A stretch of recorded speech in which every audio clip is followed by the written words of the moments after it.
Саламатсыздар ма балалар, қашықтықтан білім алу сабағына қош келдіңіз. Бүгінгі сабағымыздың тақырыбы тізбектер. Сабақтың мақсаты заңдылықты немесе ережені өзі таңдап, сандар тобы тізбектерін құру. Бүгінгі сабақта сандар тізбегін құруды үйренесіңдер. Олай болса, ойланып көріңдерші, нелерден тізбек құруға болады? Өмірде қандай оқиғалар бірізді жүреді? Әріптер қатарын жалғастырып көріңдер. Жауап: 1, 2, 3, 4, 5, 6, 7, 8, 9. Бұл сандардың натурал қатары. Натурал қатар қандай ереже бойынша құрылған? Қандай санға дейін жазуды жалғастыруға болады? Мұндай реттілік қалай аталады? Оқушылар, сендерге бұл сұрақтардың жауабын табу қиынға түспейді деп сенемін. Сандар ретінің анықтамасын естеріңе түсіріп көріңдер. Әр сан қатаң түрде өз орнында тұратын реттелген сандар қатары. Қандай заңдылық сақталады? Заңдылық бұл белгілі бір ережеге, тәртіпке сәйкес реттілік. Мысалы, сандар, әріптер, фигуралар арасында өз заңдылықтары сақталады. Түсі бойынша, заттар бойынша, әрекет бойынша, саны бойынша, әріпті және көптеген басқа заңдылықтар. Оқулықтың 22-ші бет нөмірі 1-ші тапсырмаға назар аударыңыз. Сандар тізбегін жалғастыр. Уақыт институтының ғалымдары сандар тізбегін құрды. Ол қалай құрылған?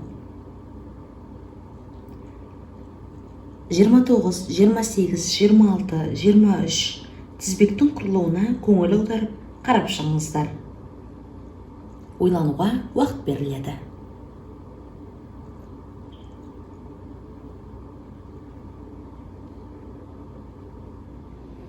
Олай болса балалар, не байқадыңыздар?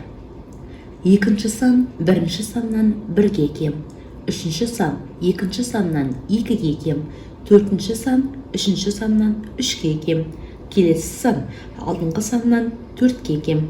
Біз нөмірі 1-ші тапсырмада не істедік? Тізбекті жалғастырдық. Өте дұрыс. Тізбекті қалай жалғастырдық? Заңдылығын анықтадық. Әрине. Математикалық заңдылық дегеніміз бұл белгілі бір ереже. Ереже бойынша сандық, пішіндік немесе басқа да элементтер қатарында қайталау болады. Немесе элементтердің не олардың қасиеттерінің сол ережеге сәйкес өзгеруі орын алады. Ендеше нөмірі 2-ші тапсырма. Сандар тізбегін құру алгоритмімен танысып, есімізге сақтап алайық. Сандар тізбегіндегі элементтер қандай ереже бойынша орналасатынын ойластыр. Заңдылықтар түрін, яғни арту, кему, қосарланған тізбек және тағы басқа түрлерін анықта. Сандар тізбегін құр. Таңдап алған ереже сақталғандығына көз жеткізгеннен кейін тізбектің келесі элементтерін ата.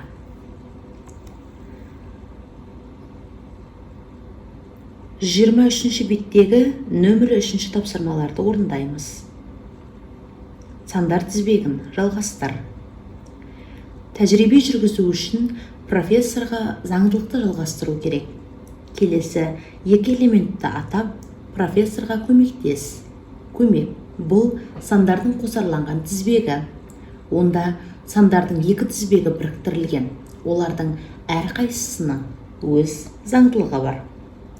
23, 23, 21, 25, 19, 27. Көңіл аударайық. Бұл қандай тізбек? Сандардың қосарланған тізбегі. Жарайсыңдар. Бұл жерде сандардың 2 тізбегі біріктірілген. Олардың әрқайсысының өз заңдылығы бар. Олай болса, бірінші қатардың элементтерін жеке теріп жазып алыңдар. Бірінші қатар элементтері 23, 21, 19, 17, 15, 13, 11, 9. Не байқадыңдар? қандай заңдылықпен орындалды? Әрбір келесі элемент екіге кеміп отыратынын анықтадыңдар. Екінші қатардың элементтерін жеке теріп жазыңдар.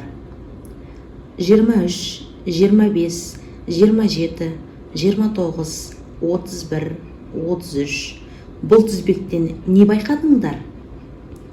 Дұрыс, бұл қатарда әрбір келесі элемент екіге артып отыратын анықтадыңдар. Енді екі қатарды біріктіріп жазыңдар. 23, 23, 21, 25, 19, 27, 17, 29, 15, 31, 13, 33, 11, 35, 9, 37.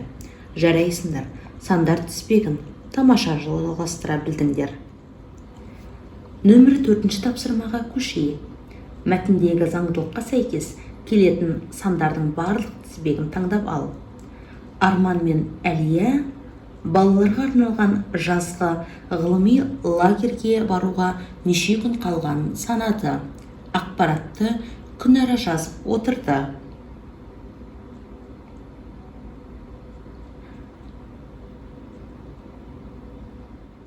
Егер орындап болсаңдар, жауабымен тексерейік. Жауабы 24, 22, 20, 18, 16, 14, 18, 16, 14, 12, 18. Дескрипторлары сандардан тұратын екі қатар арасындағы айырмашылықтарды білу, қатарды құру ережесін анықтау, осы ережені басқа сандар жұбына тексеру, осы ережені қолданып, қатардағы келесі санды анықтау. Жарайсыңдар балалар. Бүгінгі сабағымыз аяқталды. Тыңдағандарыңызға рахмет. Сау болыңыздар.